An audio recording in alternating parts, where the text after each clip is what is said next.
자, 열왕기하 10장에서 또 말씀 받으십시다. 15절부터 17절까지. 예후가 거기서 떠나가다가 레갑의 아들 여호나답을 맞으러 오는 것을 만난지라. 그 안부를 묻고 가로되 내 마음이 네 마음을 향하여 진실함과 같이 네 마음도 진실하냐. 여호나답이 대답하되 그러하나이다. 가로되 그러면 나와 손을 잡자. 손을 잡으니 예후가 끌어 병거에 올리며 가로되 나와 함께 가서 여호와를 위한 나의 열심을 보라 하고 이에 자기 병거에 태우고 사마리아에 이르러 거기 남아있는 바 아합에게 속한 자를 죽여 진멸하였으니 여호와께서 엘리야에게 이르신 말씀과 같이 되었더라. 자, 여기 예후가 여호나답한테 그런 얘기를 했습니다. 여호와를 위한, 자기를 위한 게 아니에요. 여호와를 위한 나의 열심을 보라. 그 말에 이제 표를 한번 하시기 바랍니다. 위약인 여호와를 위한 건데 열심은 내가 내는 거예요. 이거는요 굉장한 충돌을 일으킵니다. 왜 충돌을 일으키냐면 여호와의 일은 여호와가 해요. 근데 일은 여호와를 위한 일이라고 하는데 하긴 내가 하면 충돌이 일어나는 거예요. 그거 내가 언젠가 얘기했죠. 조종관에서 조종사가 건을 잡으면 아이 같으면 여기서 놔야 돼. 둘이 조종을 한꺼번에 잡는 게 아니에요. 근데 여호와를 위한 일이라고 하는데 내가 열심을 내버리면 충돌이 일어나는 거예요. 그래서 문제가 그때 많이 발생합니다. 그렇게 되면. 그게 이제 사람들이 잘 몰라서 그렇게들 하는 거야. 하나님 일인데 뭘, 이게 내 일도 아닌데 내가 뭐 무슨 내 일 나쁜 일 하는 거야. 그러면서 막 그냥 제가 막 정신없이 해야 되는 거예요. 근데 하나님이 하실 일하고 내가 할 일하고 충돌이 일어난다고요. 그래서 나의 열심은 겉으로 보기에는 아주 대단해 보입니다. 뭔가 하는 처럼 보이고 대단해 보여요. 그런데 치명적인 약점이 뭐냐면 한계가 있다는 거예요. 한계. 내가 하는 거는 되게 많이 하는 것처럼 선전 효과는 노릴 수 있는데 누가 봐도 저 사람 많이 일해. 대단한 사람이 할 줄 몰라도 그건 한계가 와요. 약점이 그겁니다. 한계가 온다는 거. 자, 보세요. 열왕기하 10장 28절 29절. 예후가 이와 같이 이스라엘 중에서 바알을 멸하였으나 이스라엘로 범죄케 한 느바세 아들 여로보암의 죄 곧 베델과 단에 있는 금송아지를 섬기는 죄에서는 떠나지 아니하였더라. 그러니까 자기 열심으로 바알까지 버리긴 하는 거예요. 그런데 금송아지는 못 버리는 겁니다. 자기 열심으로 하는 한계가 그게 바로 어느 단계까지는 되는 거예요. 그게 열심으로. 그럼 결정적인 순간에 가게 되면 안 되는 거예요. 그게 마치 모세를 낳아가지고 그 감출 수 있는 까지 감췄죠. 근데 결국 안 되잖아요. 애가 커가니까. 그래서 놔버리듯이 자기 열심과 노력으로 하는 것은 뭔가 되는 것처럼 보이지만 한계가 와요. 나중에. 예후가 바알은 버렸다는 거예요. 바알은 깨트렸다는 거예요. 근데 금송아지는 못 버리는 거예요. 그러니까 한계예요. 그게.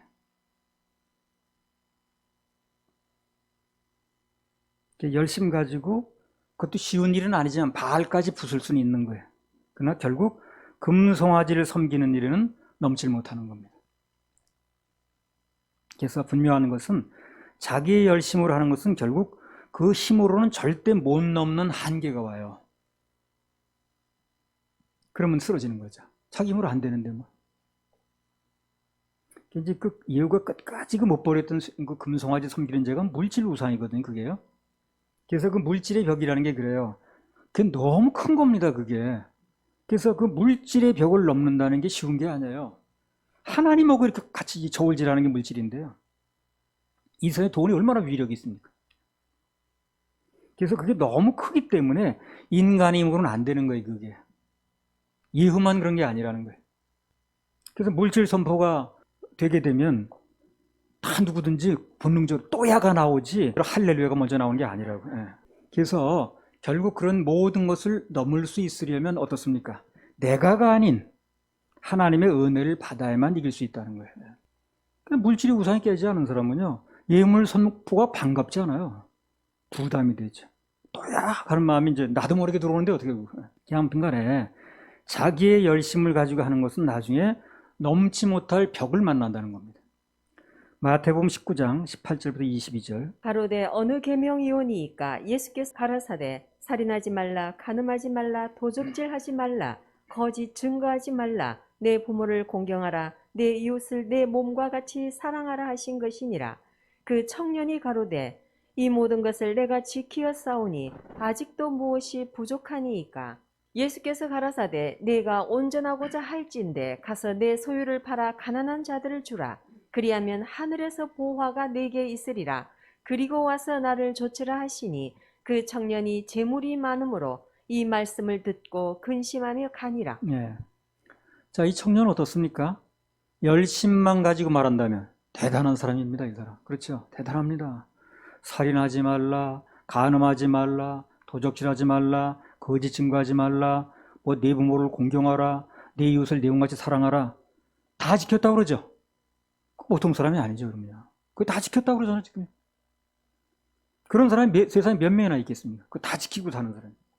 그래서 그렇게 대단한 사람인데 그게 안 된다는 걸 보여주는 거예요, 예수님께서. 그거 아주 안 된다는 거. 주님께서 뭐라고 그랬습니까? 네가 아주 온전해지려면 가서 내 소유를 다 팔아서 가난한 사람을 주라는 거예요. 역시 금송아지 깨라는 거예요. 그리고 와서 나를 쫓으라고 하니까 이 사람은 어떻게 했어요? 22절에 보면 그 청년이 재물이 많음으로 근심하며 갔더라. 금송아지를 못 넘었다는 거죠. 그래서 자기 열심으로 하면 안 되는 거예요. 그래서 신약이든 구약이 똑같아요.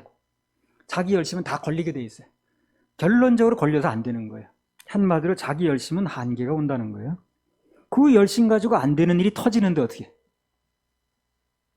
누구든 신앙생활에서 끝까지 승리하려면 오직 그분의 은혜를 삼아야 됩니다. 은혜. 그분이 일하시는 걸 바라봐야 돼요. 맡기고. 그래서 은혜를 받아야 높은 산도, 거친 들도 헤쳐나갈 수가 있습니다. 그 여리고성도 마찬가지예요. 그게 주님의 은혜로 무너졌죠. 사람이 가서 무너뜨린 게 아니죠. 저절로 무너뜨렸지. 누가? 주님께서. 그래서 우린 단체 이름 자체가 생수은혜야. 우리 교회가 생수은혜 서울교회야. 말씀의 은혜란 얘기예요. 말씀의 은혜. 은혜의 말씀을 믿으면 말씀의 능력이 나타납니다. 그래서 우리 교회는 와서 듣다 보면 저절로 변화가 되는 거예요. 듣다 보면 무슨 특별한 얘기를 하는 것도 아닌데 듣다 보면 다 변화돼. 뭐 꼭 우리 교회만 그런 게 아니고요. 언제 어디서나 정말 말씀만 믿어지면 의리하면 역사는 똑같이 일어납니다. 뭐 우리 교회만 그런 건 아니에요. 말씀이 정말로 들어가면 진심으로 받아들이면 그 말씀이 일을 하기 때문에 다 변화되게 돼 있어요. 그리고 이제 자기의 열심히 갖는 이 허점에 대해서 말할 때 꼭 나오는 구절이 있죠. 열왕기상 19장 9절에서 10절. 엘리야가 그곳 굴에 들어가 거기서 유하더니 여호와의 말씀이 저에게 임하여 이르시되 엘리야야 내가 어찌하여 여기 있느냐. 저가 대답하되 내가 만군의 하나님 여호와를 위하여 열심히 특심하오니 이는 이스라엘 자손이 주의 언약을 버리고 주의 단을 헐며 칼로 주의 선지자들을 죽였음이오며 오직 나만 남았거늘 저희가 내 생명을 찾아 취하려 하나이다. 그 엘리야가 이세벨이라는 여자의 공갈 협박에 넘어가서 겁을 먹고 도망을 갔습니다. 굴 속에 숨어 있었죠. 그러면서 하는 말이 뭐예요? 하나님을 위하여 열심히 특심하다고 그러죠. 자기 열심히 특심했는데 결과는 뭡니까? 그 열심의 결과는 협박에 무너지는 거죠. 못 넘는 거예요, 그거를. 그리고 사역자에게서 도망가는 신세가 됐습니다. 못 넘는 거예요. 자기 열심은 결국 못 넘어요, 그걸요. 그리고 내 열심 가지고 하는 사람의 또 다른 약점이 뭐냐면요. 열왕기상 19장 3절. 저가 이 형편을 보고 일어나 그 생명을 위하여 도망하여 유다에 속한 부엘세바에 이르러 자기의 사환을 그곳에 머물게 하고. 자기 열심을 가지는 사람의 특징이 뭐냐면 형편이 굉장히 약해요.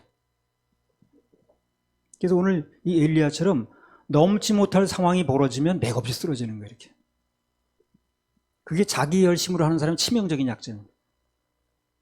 원래 이 세상 환경이라는 게요, 그렇게 만만치 않습니다. 그래서 자기 열심으로 해치고 나가기 너무 큽니다, 그게. 여리고성이 큰 거예요. 그리고 높고 강합니다. 한마디로 견고한 진이에요, 세상 환경이라는 게. 그래서 베드로전서 5장 7절에 뭐라고 했습니까, 예수님께서? 너희 염려를 다 주께 맡겨버리라. 은혜로 하라는 거죠, 은혜로. 맡겨버리라는 게 맡겨버리라는 거예요. 그래서 은혜로 하지 않으면 그게 강한 게 아니고 오히려 약해집니다. 약해졌으니까 도망을 가지. 강한데 왜 도망을 가겠어요, 그래? 약해졌으니까 숨는 거지. 강한데 왜 숨겠냐고. 그리고 내 열심 가지고 이렇게 했다고 얘기했지만 그 결과는 도망가는 거예요. 사역 내려놓는 겁니다. 숨는 거예요. 약한 거죠. 진짜 강하려면 은혜 속에 강해야 된다는 거예요. 그래서 바울 사도가 믿음의 아들인 디모데에게 네가 예수 안에 있는 은혜 속에서 강하라. 이렇게 권면을 하는 거예요. 시편 55편 22절. 내 짐을 여호와께 맡겨 버리라. 너를 붙드시고 의인의 요동함을 영영이 허락지 아니하시리로다. 예, 시편 68편 19절. 날마다 우리 짐을 지시는 주, 곧 우리의 구원이신 하나님을 찬송할지로다. 시편 37편 5절 6절. 너의 길을 여호와께 맡기라. 저를 의지하면 저가 이루시고 내 의를 빛같이 나타내시며 내 공의를 정오의 빛같이 하시리로다. 이런 말씀들을 계속 반복하시는 이유가 뭐냐면 의도가 한마디로 너의 열심 가지고 안 된다는 거예요. 그 얘기를 하는 겁니다. 그걸 빨리 알아들어야 돼요, 우리가. 그러니까 안 되니까 당신께 맡기라는 겁니다. 핵심은 그겁니다. 그래서 여호와께 맡겨버리라. 우리 짐을 지심이 주님을 찬양하라. 너희 길을 여호와께 맡기라. 맡기면 너희 공의를 뭐 해같이 빛나게 하신다. 이게 다 그런 얘기예요. 그래서 늘 말하지만 교회는 사람이 나서서 열심을 내는 데가 아닙니다. 하나님께서 열심을 내는데 교회는. 오늘 일반적인 교회에서 대부분 설교 주제가 그거예요. 두 가지가 뭐냐면 회개하라, 또 열심히 해라, 그거거든. 그 두 가지 주제가 제일 많다고 그래요. 그 조사 한 그 통계에 의하면. 물론 그게 전혀 틀린 말은 아니지만 문제는 은혜가 와야 회개도 된다는 거예요. 은혜가 와야 열심도 유지된다는, 그렇겠죠. 예. 은혜가 떨어졌는데 무슨 열심을 내요? 은혜가 떨어졌는데 무슨 회개가 되고 이나 악물고 있지. 그래서 틀린 말은 아닌데 문제는 은혜가 와야 회개도 되고 은혜가 와야 열심도 유지가 된다는 거예요. 은혜가 떨어지면 회개도 안 되고 열심은 더 안 되죠. 그래서 방향을 은혜로 잡으라는 겁니다. 그럼 나머지는 저절로 되는 거예요. 다 저절로 우리 125장 찬양하겠습니다. 넘지 못할 산이 있거든. 넘지 못할 산이 있거든. 넘지 못할 산이 있거든. 주님께 맡기세요. 주님께 맡기세요. 넘지 못할 파도 있거든. 넘지 못할 파도 있거든. 주님께 맡기세요. 주님께 맡기세요. 우리 가야 할 길은 우리 가야 할 길은 멀고도 험하여 멀고도 험하여 허덕이며 허덕이며 가야 할 인생. 우리 인생인데 이럴 땐 우린 누굴 이럴 땐 우린 누굴 의지하나요? 주님밖에 없어요. 주님밖에 없어요. 나는 그 길 갈 수 나는 그 길 갈 수 없지만 대신가요? 주님이 대신가요? 참지 못할 분노 있거든. 참지 못할 분노 있고 주님께 맡기세요. 주님께 맡기세요. 참지 못할 슬픔 있거든. 참지 못할 슬픔 있고 주님께 맡기세요. 주님께 맡기세요. 우리 살아갈 길은 눈물의 골짜기 내 힘으로 참지 못해 늘 흐느끼네. 이럴 땐 우린 누굴 의지하나요? 주님밖에 없어요. 나는 그 길 갈 수 없지만 주님이 대신가요? 열왕기상 19장 4절. 스스로 광야로 들어가 하루길쯤 행하고 한 로뎀나무 아래 앉아서 죽기를 구하여 가로되 여호와여 넉넉하오니 지금 내 생명을 취하옵소서. 나는 내 열조보다 낫지 못하니이다 하고. 그 하나님의 은혜가 아니고 자기 열심을 가지고 할 때 반드시 또 나타나는 게 뭐냐면 오늘 엘리야처럼 절망이 와요. 왜 절망이 올까? 안 되는 게 나오니까. 그리고 낙심이 옵니다. 그리고 지침 현상이 와요. 그래서 하나님의 열심을 하지 않고 자기가 열심을 내서 하려고 그러면 우선 뭐 하는 것처럼 보이지만 안 되는 게 많고 지침 현상이 온다는 거. 엘리야처럼. 열왕기상 19장 10절. 저가 대답하되 내가 만군의 하나님 여호와를 위하여 열심히 특심하오니 이는 이스라엘 자손이 주의 언약을 버리고 주의 단을 헐며 칼로 주의 선지자들을 죽였음이오며 오직 나만 남았거늘 저희가 내 생명을 찾아 취하려 하나이다. 그래서 자기 열심을 가지고 뭘 하려다 보면 나만 남았다는 생각이 들어요. 그게 나중에는 또. 당연히 힘이 없겠죠. 나만 남았다는 생각이 든다니까. 나만 열심히 하는데 저 사람 다 가만히 있는 거야 지금. 이렇게 목사 혼자 애쓰는데 저 사람 구경만 하고 있어. 이런 생각이 드는 거예요. 나는 열심히 청소하는데 다른 사람 다 놀고 먹네. 나는 이렇게 열심히 뭘 하는데 다른 사람 다 구경만 하고 있네. 이런 생각이 드는 거예요. 자기의 열심을 가지고 하다 보면 다 그런 생각이 듭니다. 나중에. 그래서 시험 드는 거예요. 나만 뭐 하는 것 같으면 다른 사람 다 또 놀고 먹는 것 같고 막 다른 사람 다 구경만 하는 것 같고 이런 생각이 들어가는 거예요. 힘이 없는 거예요. 그래서 하나님이 하신다고 믿어져 신이 나는 건데 내가 한다고 생각하면 다 그렇게 되는 거예요. 나중에. 나만 남았다는 생각이 드는 거예요. 그리고 지치죠. 화만 나고 왜 우리 교회 나 혼자밖에 없는 거예요 지금 이런 생각만 들고. 그래서 우리는 언제나 내 열심이 아닌 하나님께서 일하심을 사모해야 됩니다. 그래야 낙심도 없고 지침도 없고 도망도 없어요. 그분의 열심 뒤에서 우린 아멘하고 따라가면 돼요. 매사를 하나님께 맡기고 그냥 따라가다 보니까 모든 것은 그분의 열심이 이루어나가더라는 거예요. 만군의 여호와의 열심이 이를 이루리라. 그 얘기입니다. 그래서 우리 생순회는 이제까지 하나님 열심으로 왔고 또 앞으로도 그분의 열심으로 갑니다. 우리 사모하면 됩니다. 주님께서 해주시도록. 그렇게 하실 하나님께 박수 올려드립니다.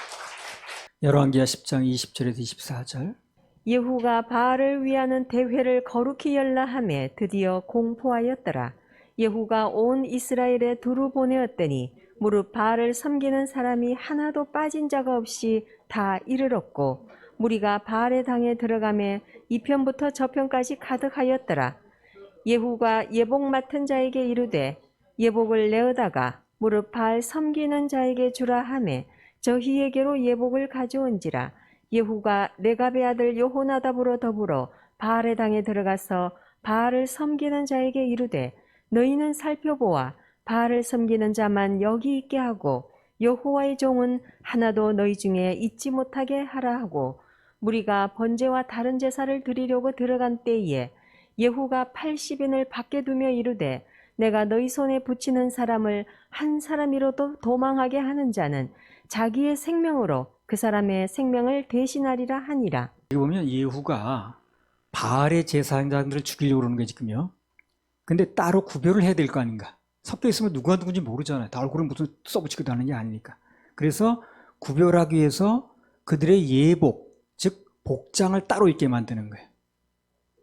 누가 누군지 잘 모르니까. 나중에 보니까 바알의 예복을 입은 사람들만 골라서 죽이는 겁니다. 그러면 어떻습니까? 이제 그들이 죽고 사는 건 무슨 예복을 입었느냐 그게 중요한 거예요 지금. 그렇죠? 무슨 복장을 입었느냐에 따라서 죽고 사는 게 운명이 결정되는 거예요. 그래서 결정적인 순간에 무슨 옷을 입었느냐 그게 얼마나 중요한가에 대해서요 예수님이 마태복음에서 이런 비유를 하셨어요. 마태복음 22장 10절에서 14절. 종들이 길에 나가 악한 자나 선한 자나 만나는 대로 모두 데려오니 혼인 자리에 손이 가득한지라. 임금이 손을 보러 들어올세 거기서 예복을 입지 않은 한 사람을 보고 가로되 친구여 어찌하여 예복을 입지 않고 여기 들어왔느냐 하니 저가 유구무원이언을. 임금이 사환들에게 말하되 그 수족을 결박하여 바깥 어두움에 내어 던지라. 거기서 슬피 울며 이를 갈미 있으리라 하니라. 청함을 받은 자는 많되 택함을 입은 자는 적으니라. 자, 천국 잔치에서는요 합당치 않은 예복, 잘못된 옷을 입은 사람을 골라낸다는 얘기예요 지금요. 그렇겠죠? 그런 얘기죠. 그럼 결정적인 순간에 입어야 될 옷이 무엇인가?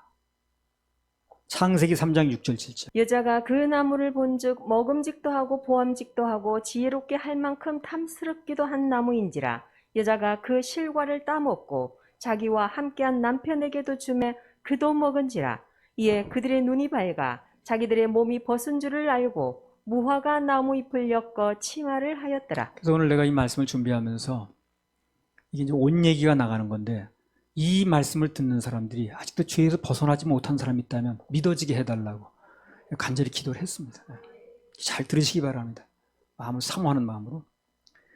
죄를 짓고 난 후에 인간은 최초에 무화과 나무 잎으로 옷을 해서 입었어요. 순서가. 그런데 그 무화과 나무 잎이 종교를 의미한다고 그랬어요. 그렇죠?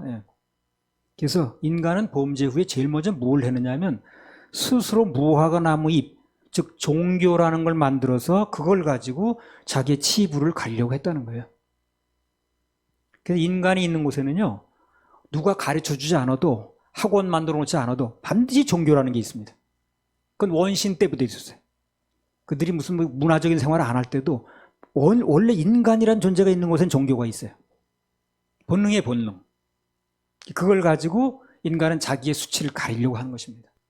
종교는 누가 있으라고 해서 있는 것도 아니고요. 누가 말려서 없어지는 것도 아니에요. 이거는. 인간의 본능이라는 거예요. 종교는.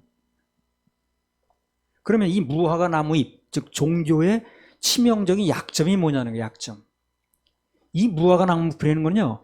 일단 나무에서 따면서부터 내 몸을 임시 가리긴 하지만 생명이 없어요. 이거는요. 그래서 조금 있으면 마른다는 겁니다. 그래서 인간의 치부를 계속해서 가릴 수 없기 때문에 영원하지 않다는 거예요. 그러다 보니까 인간은 누구나 본능적으로 뭘 자꾸 추구하느냐 하면 영원토록 마르지 않는 생수가 뭔가 찾게 돼 있어요. 그 목마른 거예요. 그 찾을 때까지는. 그래서 뭔가가 나를 완벽하게 가리워줄 수 있는, 나를 완벽하게 모든 걸 괴로움을 잊게 할 수 있는 이걸 찾는 거예요. 사람들이. 그걸 찾을 때까지는 계속 목이 마릅니다. 그걸 해소하려고 사람들이 뭘 합니까? 막 술을 찾고 또 그냥 뭐 마약을 하고 세상에서 막 출세 막 해가지고 올라가는 재미에 살고 돈 많이 모아둬가지고 그냥 그거 쥐는 재미에 권력 가지고 휘두르는 재미에 학위를 높이 받아가지고 또 무슨 그거 자랑하는 재미에 그걸 추구하는 거예요.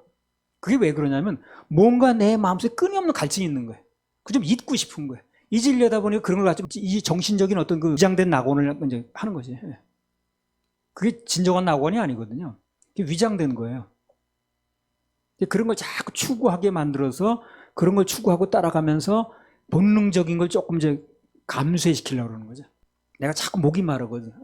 뭐가 좀 자꾸 찾아야 되는데, 뭐 좀 이게 아닌 것 같은데, 뭐 좀 쥐어야 되는데, 안 쥐어지니까 자꾸 이제 그렇게 이제 그런 걸 가지고 막 이제 자기를 차지하려고 그러는 거예요. 뭐라도 해서 우선 목을 축이고 갈증을 풀어야 되거든. 근데 그런 것들은요, 다 임시입니다. 그 임시. 계속해서 진정한 해갈이 되질 않는다는 거예요. 그런 거 해가지고, 뭐 마약을 일생 동안 해가지고 무슨 일생 동안 무슨 학문을 무슨 높이 쌓아가지고 난 인생이 만족했다, 모든 게 해갈됐다는 사람 한 명도 없어요. 그 전도서 나오잖아요. 많이 배우는 건 오히려 피곤하게 할 뿐이라고. 안 채워진다고 말하는 거예요. 안 채워진다는 거예요. 소크라테스가 학문이 짧아서 뭐 네 자신을 하려고 그러겠어요. 그런 것들은 다 임시일 뿐이지 계속해서 해갈이 안 된다는 거예요. 그래서 사정이 그렇다 보니까 인간들은 점점 자극적인 걸 찾는 거예요. 그런 게 다 헤매고 있는 케이스거든요. 주님께서 말씀하시길 이 세상에서 제일 불쌍한 자가 누구냐? 돈이 없는 자도 아니고 권력과 명예가 없는 자도 아니고 길 잃고 헤매는 자가 불쌍한 거예요. 길 잃고 헤매는 자. 가치관이 바뀌어 행복합니다. 교회에 나오면서 가치관이 바뀌지 않으면 갈등만 일어나요. 싸움만 일어나고. 가치관이 바뀌어야 행복해집니다. 베드로전서 1장 23절 25절. 너희가 거듭난 것이 썩어질 씨로 된 것이 아니요 썩지 아니할 씨로 된 것이니 하나님의 살아있고 항상 있는 말씀으로 되었느니라. 그러므로 모든 육체는 풀과 같고 그 모든 영광이 풀의 꽃과 같으니 풀은 마르고 꽃은 떨어지되 오직 주의 말씀은 세세토록 있도다 하였으니 너희에게 전한 복음이 곧 이 말씀이니라. 요한복음 4장 13절 14절.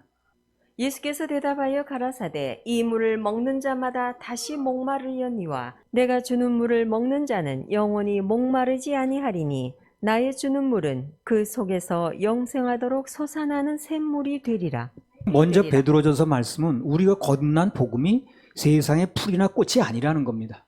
무화과 나무 이파리가 아니란 얘기라는 거예요. 풀은 마르고 꽃은 시드니까. 나중에 요한복음에 뭐라고 했습니까? 마르지 않는 영원한 생수이신 예수님을 만나야 진정한 해갈이 된다는 거죠. 그거예요, 바로요. 예수님 만나면 해갈되는 거예요. 예수님 만날 때까지는요, 다 헤매는 거예요, 그 사람들이. 뭘 하고 있든, 그 사람의 지위가 뭔지, 얼마나 많이 배웠는지 관계없이 다 헤매는 겁니다. 근데 그런 사람이 가장 불쌍하다는 거예요, 예수님 보실 때. 길을 못 찾았으니까. 자, 그럼 생수를 만난 사람은 그 다음에 어떻게 되는가? 요한복음 4장 28절부터 30절. 여자가 물동이를 버려두고 동네에 들어가서 사람들에게 이르되 나의 행한 모든 일을 내게 말한 사람을 와 보라. 이는 그리스도가 아니냐 하니 저희가 동네에서 나와 예수께로 오더라. 그래서 여기 영원한 생수 대신 예수님 만나죠. 이 여자가. 그랬더니 만나자마자 뭘 하냐면 이제까지 가지고 있던 물동이를 버리는 거예요. 이 여자가. 그 물동이가 뭘 상징하느냐는 거예요. 그 버린 물동이가. 그의 영적인 관점에서 보면 수과성 여인이 버린 물동이는 모조품 생술 얘기를 합니다. 즉 종교를 의미해요. 종교. 진정한 생명을 만나면 종교는 버리게 돼 있어요. 그거 붙들고 누르지 않는다는 거예요. 먹으면 없어지는 거. 다시 목마르기 때문에 또 와야 되는 거. 물동이. 그거는 바로 종교거든요. 그게 필요 없는 거예요. 주님이라는 생수가 계속 공급되는데 그게 뭐 필요하겠어요. 그냥 버리는 거예요. 그거를요. 모조품 생수니까 진짜 생수를 만나면 미련 없이 버리는 거죠. 그래서 모조품이냐 생수냐를 못 가리는 사람은 생수를 안 마셔봐서 그런 거예요. 간단히 말하면. 생수를 일단 맛본 사람은요, 그 모조품 생수를 버리게 돼 있어요. 근데 아직도 그걸 마신다든가 그걸 못 놓고 있는 사람은 진짜 생수를 못 마신 거죠. 자연스하게 먹어본 사람은요, 양식 그거 금방 구별합니다. 무슨 그 사람이 어떤 구별하는 법을 배운 게 아니야. 먹어보고 나는 건데 뭘 그래. 금방 구별됩니다. 그래서 진짜 생수를 마신 사람은, 진짜 거듭난 사람은 그다음부터 모조품 얘기는 듣지 못하는 거예요. 그래서 아무튼 사람이 스스로 만들어 입은 무화과 나무 잎, 즉 종교는 영원하지 않기 때문에 인간의 수출을 영원히 가르지 못하고, 그리고 인간에 만족시키지 않으니까 자꾸 목마른 거예요. 그래서 목마른 거예요. 제가 옷 얘기를 조금만 더 해보겠습니다. 창세기 3장 21절. 여호와 하나님이 아담과 그 아내를 위하여 가죽옷을 지어 입히시니라. 죄 지은 인간은 치부를 가려보려고 종교라는 나무잎을 제일 먼저 만들었습니다. 그렇죠? 범죄한 다음 제일 먼저 그거 했죠. 인간들이. 나무잎을 만들어 입었지만 그러나 그것은 생명이 없기 때문에 곧 말랐다는 겁니다. 그래서 하나님께서 그 인간들을 위해서 손수해 입히신 옷이 가죽옷이에요. 즉 완전한 옷이에요. 그거는요. 완전히 가려지는 거예요. 그래서 가죽옷이 만들어지기 위해서 어떤 생명이 희생된 거거든요. 그래서 그 희생된 생명의 대가로 가죽옷이 나왔는데 그걸 입혀주는 거예요. 그건 누가 만든 옷입니까? 하나님 만든 옷입니다. 그걸 입어야 된다는 거예요. 그래서 예수 그리스도가 십자가에서 희생돼서 만들어진 보혈의 옷, 그걸 우리는 입어야 되는 거예요. 그래 완벽하게 가려지는 거예요. 그걸 입은 사람은 세상의 모든 종교적인 옷은 다 벗는 겁니다. 아니 새 옷 샀는데 옛날 그 구닥다리 옷에다가 껴입는 옷이 누가 있나? 그런 사람 누가 있어요? 그렇죠? 옛날 옷에다가 새 옷을 껴입어요? 그렇지 않죠? 새 옷이 정말 좋은 게 들어왔으면 당연히 먼저 옷은 벗게 돼 있어요. 그리고 새 옷을 입는 거지. 옛날 옷에다 껴입는 사람 누가 있냐고. 그러니까 정말 새 생명을 얻었다면 옛날 것 내려놔야지 그걸 계속 붙들고 있다는 건 있을 수 없는 거예요. 이거는요. 그래서 어떤 생명이 피를 흘려서 희생이 돼서 얻어진 가죽옷, 그것이 곧 생명의 옷이라니까. 인간은 누구나 세상 죄를 지고 가신 하나님의 어린 양, 그래서 예수님께서 십자가에 흘리신 보혈의 공로로 되어진 옷, 그걸 입어야 하늘나라 잔치에 들어갈 수 있다는 거예요. 그게 예복인 거예요. 그게. 이런 얘기를요 아주 겸손하게 사모하면서 들으면 믿어지는 은혜가 옵니다. 그래서 우리 교회에 오면 구원받을 확률이 높아진다고 그랬어요. 왜 그러냐면 지속적으로 이런 얘기를 하니까. 아무리 말해줘도요, 은혜의 물이 들어가려면 듣는 사람이 자기 마음의 항아리의 뚜껑을 열어야 됩니다. 그렇죠? 나는 됐는데 왜 자꾸 그러는 거야? 그런 얘기하면 못 써요, 정말. 실제 구원이 된 사람은 감사하지 그런 얘기 하지 않습니다. 그것만 봐도 알 수 있어요. 진짜 구원이 된 사람은 감사가 나옵니다. 근데 나는 됐는데 왜 그런 얘기 자꾸 하냐고. 그런 사람 치고 구원 받은 사람 못 봤어. 열왕기하 10장 22절 23절. 예후가 예복 맡은 자에게 이르되 예복을 내어다가 무릎 바알 섬기는 자에게 주라 하매 저희에게로 예복을 가져온지라. 예후가 레갑의 아들 여호나답으로 더불어 바알의 당에 들어가서 바알을 섬기는 자에게 이르되 너희는 살펴보아 바알을 섬기는 자만 여기 있게 하고 여호와의 종은 하나도 너희 중에 있지 못하게 하라 하고. 아무튼 그래, 천국에 들어가려면 예수님의 보혈의 옷을 예복으로 입어야 되기 때문에, 그래서 옷을 입지 않은 사람은 어떻게 됩니까? 오늘 바알의 제사장들처럼 금방 표가 나는 거예요. 전에 경찰 생활할 때 전체 조회를 하거든요. 전체 조회하면 직원들이 다 이렇게 모입니다. 이제 쭉 이렇게 여기 앉았듯이 앉아요. 근데 1년에 2번 옷을 갈아입어요. 경찰관 복장을. 그래서 하복을 입을 때는 이렇게 베이지색 비슷한 거고 카키색이라고 그러든가. 그리고 이제 그 겨울에 동복은 검은색입니다. 전통이 다 내려와요. 10월 1일 날 조회 올 때는 전부 전 직원 동복으로 갈아입고 올 것. 이게 내려오거든. 그럼 다 갈아입어야지 이제. 계급장 다 바꿔 달고. 근데 그 중에 정신없는 사람은 꼭 몇 사람은 하복을 입고 나타나는 거야. 다 동복 입고 오는데. 그러니까 다 검은 옷을 입었는데 그 흰 옷을 그냥 한두 사람 입고 있으니까 금방 표가 나죠, 옷이요. 금방 무슨 그건 보려고 노력하는 게 아니라 딱 본표가 나는 거예요. 그러면 서장이 나와가지고 화가 나가지고 저런 정신머리가 무슨 경찰관 하냐고 말해. 당장 집에 가서 바꿔 입고 오라고. 쫓아냅니다. 그 회의 석상에 쫓아내는 거예요. 그런 정신머리가 지금 무슨 경찰관 하냐고 말해. 그냥 뭐 다 전통이 내려가는데 말이야. 지금 막 정신없다고 막 쫓아내. 그래서 내가 그때 옆에서 앉아서 보면서 아, 복장이 틀리면 저렇게 쫓겨나는구나 하는 걸 눈으로 실감한 거예요, 그때요. 그러면서 아, 천국에서 복장이 틀리면 쫓아낸다더니 바로 저거구나. 그래서 나는 그 천국에서 복장이 달리면 그 쫓아낸다는 그 비유가 실감 나는 거예요. 그때 복장이 다른 사람 다 쫓아내더라고요, 서장이. 그런 경우는 집에 가서 다시 갈아입고 오면 돼요, 사실은. 근데 천국은 쫓겨나면 다시 갈아입을 수가 없다는 겁니다. 오늘 미리 준비해야 됩니다, 오늘. 그래서 신약성경 고린도후서 6장 2절에 지금이 은혜 받을 만한 때요. 지금이 구원의 날이라는 거예요, 그래서. 그 마태복음 25장에 슬기로운 다섯 처녀, 그리고 미련한 다섯 처녀 얘기 나오죠. 마찬가지입니다, 그것도요. 미리 기름을 준비했느냐, 시간이 주어졌을 때. 아니면 그 수많은 날 동안 부도하고 있다가 그때 가서 허둥대냐, 그 얘기예요. 그렇죠? 그 얘기 아닙니까? 그래서 미리 준비한 사람은 슬기로운 자, 허둥대는 사람은 그 사람이 얼마나 똑똑한 사람인지, 많이 배우는지, 미련한 자, 이렇게 되는 거예요. 자기 영혼 문제가 확실하게 해결되어 있지 않으면 그가 누구든 세상에서 뭘 하고 살았든 뭘 누리든 뭘 해놨든 실적이 뭐든 결국은 결론은 미련한 자라는 거예요. 이 가치관이 바뀌어야 돼요. 이 가치관이. 가치관이 안 바뀌면 아무것도 바뀐 게 없는 그 사람은. 그래서 가치관이 바뀌는 사람은 말이 달라져요. 생각이 달라집니다. 판단 기준이 달라요. 그래서 내가 판단하기 좋은 거예요. 가치관이 바뀌었느냐. 미리 기름을 준비하면 슬기로운 사람이에요. 근데 그 수많은 동안 기회가 많이 주어져요. 똑같이. 뭘 하고 있다가 그때 가서 허둥대냐는 거예요. 그럼 미련하다는 거지. 그 사람이 그 수많은 기간을 뭘 알차게 살았다 한지라도 그게 준비 안 됐으면 미련한 거예요. 결론은 그래 나오는 거예요. 자기 영혼 문제가 해결되지 않으면 세상에서 뭘 얻었든 누렸든 뭐 얼마나 벌어놨든 다 미련한 자라는 겁니다. 그 가치관이 예수님의 가치관이 내 가치관이 돼야 되는 거예요. 구원의 방법은 너무 쉽습니다. 예수님이 해놓으신 거예요. 이게 내게 이루어지는 게 문제거든. 이루어지려면 내 마음을 낮춰야 되는 거예요. 그래서 진정으로 생명 얻는 회개가 돼서 하나님께 돌아오는 사람에게는 십자가 보혈의 옷, 즉 구원의 옷이 예비되어 있습니다. 그 옷을 입는 순간 모든 허물이 완벽하게 가려지는 거예요. 그럼 더 이상 찾을 필요 없어요. 헤맬 필요가 없습니다. 하나님께서는요, 진정으로 구원받고자 정말 필요를 느끼고 오는 사람들에게는 가장 좋은 옷을 입혀주십니다. 가장 좋은 옷.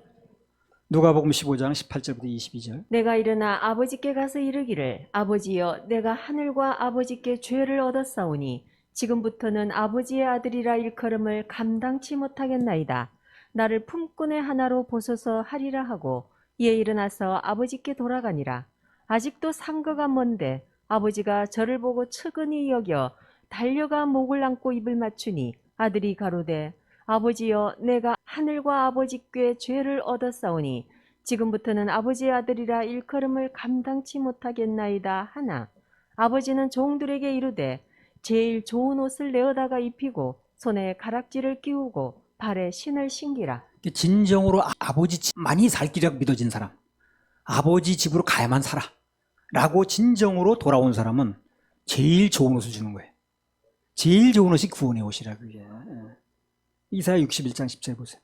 내가 여호와로 인하여 크게 기뻐하며 내 영혼이 나의 하나님으로 인하여 즐거워하리니 이는 그가 구원의 옷으로 내게 입히시며 의의 겉옷으로 내게 더하심이 신랑이 사모를 쓰며 신부가 자기 보물로 단장함 갖게 하셨습니다. 인간이 입을 수 있는 최고의 옷은 구원의 옷입니다. 그 이상 좋은 옷은 없어요. 그래서 만약 그 옷을 안 입은 사람은 아무리 값비싼 옷을 입었어도 백화점에서 좋은 옷을 입었어도 벗은 상태라. 그 사람은 입은 게 아니에요. 하나님 보실 때. 그래서 다른 옷을 입어서도 쫓겨나지만 벗어도 쫓겨나는 거예요. 여기 벗은 사람이 들어와 봐요. 그 어떻게 여기를 앉혀놓겠어요. 그래서 우리 교회는 구원 얘기부터 꺼내는 거예요. 그래서 아니 사람이 벗고 앉았는데 제일 먼저 그거부터 입게 해줘야지. 무슨 벗고 앉는 사람한테 무슨 뭐 밥이 어떻고 무슨 뭐 출세가 어떻고 하는 거 그 무슨 얘기 소용있느냐는 거예요. 급한 게 아니잖아요. 그렇죠? 그래서 구원 얘기를 먼저 하는 거예요. 구원 얘기밖에 할 얘기가 없는 게 아니라 다른 얘기도 많이 있지만 그래 그 얘기를 먼저 꺼내는 이유가 바로 그거라니까요. 다 벗고 앉는 사람 뭐 얘기하겠어. 옷부터 입어야지. 그 사람이 어떤 사람이든 옷부터 입어야 되지 않겠어요? 그래서 다른 얘기보다 우선적으로 옷 입는 얘기를 하는 것입니다. 그게 보이니까. 그럼 구원의 옷을 입은 사람 뭘 해야 되는 거야? 옷 자랑해야죠, 옷 자랑. 옷 자랑해야죠. 옷 입었으면 자랑하는 거 아니에요? 옷 입고 어디 장롱에 넣어두려고 사는 게 아니잖아요. 어쨌든 이쁜 뭔가 자랑을 하려고 그러는 거지. 그 옷 자랑하는 게 바로 구원 간증이고 더 나가서 전도입니다, 그게. 전도가 뭐 하는 거예요? 나 구원받은 자랑하는 거예요. 구원 간증도 내가 새 옷 입었다고 나타내는 거예요. 나 옷 새 거 입었습니다 하고. 그걸 구원 간증을 명백하게 안 한다는 건 한마디로 옷 자랑을 안 한다는 건데 그걸 뒤집어서 말하면 뭡니까? 자랑할 옷이 없는 거야, 이 사람이. 옷이 없는데 뭘 자랑하겠어요, 그래. 왜 옷이 있는데 왜 자랑을 안 하겠냐고. 그래서 입겠지, 옷이 있으면. 구원 간증을 명백하게 안 하는 사람은 한마디로 말해 그런 거예요, 지금. 옷 자랑을 안 하는 거예요, 지금요. 왜 안 한다고 했어요? 자랑할 옷이 없는 거예요. 입었어 봐요. 왜 안 자랑하는가? 오늘 이 자리에 온 사람도 그렇고요. 유튜브를 통해서 듣는 분도 많이 있는 것 같은데, 이 말씀을 듣는 사람 중에 난 아직 하나님께서 주신 구원의 옷을 못 입었습니다. 또 입었는지 안 입었는지 잘 모르겠습니다. 그런 분들은요, 우리 교회 상담의 사역자들이 있어요. 사역자 상담도 하시고, 더 중요한 건 마음을 낮춰야 됩니다. 그래야 말씀이 들어가요. 마음만 낮추고 사모하면요, 말씀은 언제든지 나갑니다. 그래서 마음을 낮추고 사모하면 그 말씀이 믿어지는 은혜가 온다는 거예요. 이것도 다 초청입니다. 전에 이런 얘기가 나오면요, 손을 들고 영접 기도를 지키고 초청하고 그랬으면 그게 소용이 없다는 걸 내가 알았어요. 그거는요, 겉으로만 그렇다고 해도 속이 이루어지지 않는 거예요. 그런 얘기는 필요 없더라고. 진정으로 시간이 가든 마음이 열려야 돼. 그리고 마음으로 믿어줘야 돼. 그래서 지금 뭐 앞으로 나오세요 초청 이런 거를 하지 않으려고 그래. 저는 그렇게 했었어요. 이제는 마음에 실제로 이루어지는 방법으로 돕고 있는 거예요. 그래서 말씀을 사모하면서 들으면 호련히 말씀이 믿어져요. 그게 진짜입니다. 내가 이루어져야 돼, 이루어져야 돼. 이 말씀이 믿어져서 구원의 은혜가 임하는 사람은 그냥 있지 말고 반드시 새 옷 입었다고 옷자랑을 해야 됩니다. 그리고 당연히 새 옷을 입으려면 옛날 구닥다리 더러운 옷은 벗어야 되겠죠. 거기다 누가 덧입습니까? 폼도 안 나게. 자꾸 옛날 옷에 미련을 가지고 주장하고 안 놓고 있는 사람은, 감싸려고 하는 사람은 새 옷이 얼마나 좋은지 모르는 거예요, 그 사람이. 옛날 옷에 미련 갖지 말고 과감하게 버리셔야 됩니다.